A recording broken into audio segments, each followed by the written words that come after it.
Class ওয়ানের এক নাবালিকা ছাত্রীকে বাঁশের বেত দিয়ে মারধর করার অভিযোগ উঠল এক গৃহশিক্ষিকার বিরুদ্ধে। নাবালিকার সারা শরীরে আঘাতের যন্ত্রণায় বৃহস্পতিবার রাতেই চিকিৎসার জন্য বালুরঘাট জেলা হাসপাতালে নিয়ে যাওয়া হয়।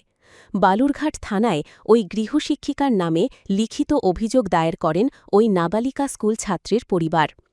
এদিকে অভিযোগ পেয়েই ঘটনার তদন্তে নেমেছে বালুরঘাট থানার পুলিশ। ঘটনার পর থেকে মোবাইল ফোন বন্ধ অভিযোগ ওঠা ওই গৃহশিক্ষিকার। জানা গিয়েছে ওই নাবালিকা স্কুল ছাত্রীর বাড়ি বালুরঘাট ব্লকের বোয়ালদার গ্রাম পঞ্চায়েতের দোগাছি এলাকায়। সে স্থানীয় একটি ইংরেজি মাধ্যম বেসরকারি স্কুলে ক্লাস ওয়ানে পড়াশোনা করত। বৃহস্পতিবার বিকেলের টিউশনে পড়া না পারার কারণে বেধড়ক মারধর করে তার গৃহশিক্ষিকা। বাড়িতে পড়াতে আছে সেই দিদিমণি এমন মার মেরেছে চোখে দেখা যায় না, যারাই দেখছে তারাই সব শিউরে উঠছে। এত মারে কেউ, রক্ত বেরিয়ে গেছে হাতে পায়ে পিঠে চোখের এই জায়গায়। হ্যাঁ, তো আমরা তো এরকম মেরেছে, আমাদের মনের মধ্যে একটা রাগ আছে, ওনার নামে কেস করব।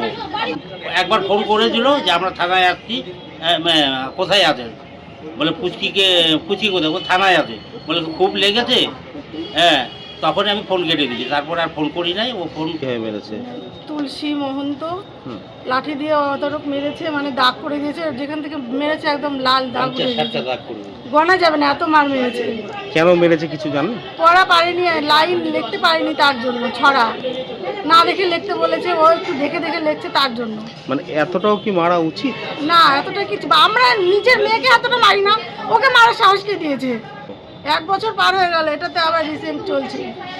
কবে ঘটনাটা ঘটেছে? এটা আজকে কখন? এটা 5টা 5:30 হবে বিকেলের দিকে। হ্যাঁ।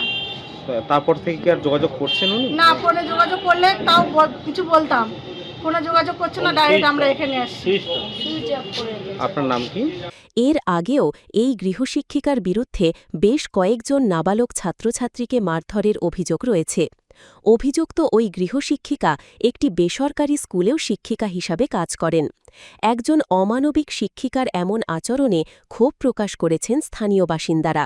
পাশাপাশি ওই গৃহশিক্ষিকার শাস্তির দাবি জানিয়েছেন পরিবারের সদস্যরা।